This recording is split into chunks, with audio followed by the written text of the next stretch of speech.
FinViz and TradingView are two of the most popular platforms traders rely on in 2025, but they serve slightly different needs. FinViz is best known for its powerful stock screener, heat maps, and fundamental data analysis. It's a go-to for investors who want a quick overview of the market, spot trends, and filter stocks based on specific financial metrics.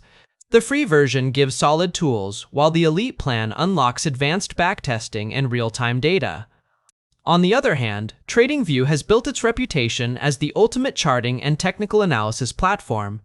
With hundreds of indicators, drawing tools, and the ability to create custom scripts using PineScript, it's ideal for active traders who rely heavily on charts.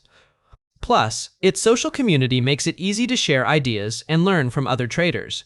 TradingView also supports Forex, crypto, and commodities, making it more versatile for multi-market traders. In short, FinViz shines for quick research and fundamental screening, while TradingView dominates in charting and technical analysis. The best choice depends on your trading style. Long-term investors may lean toward FinViz, while short-term and technical traders will likely prefer TradingView.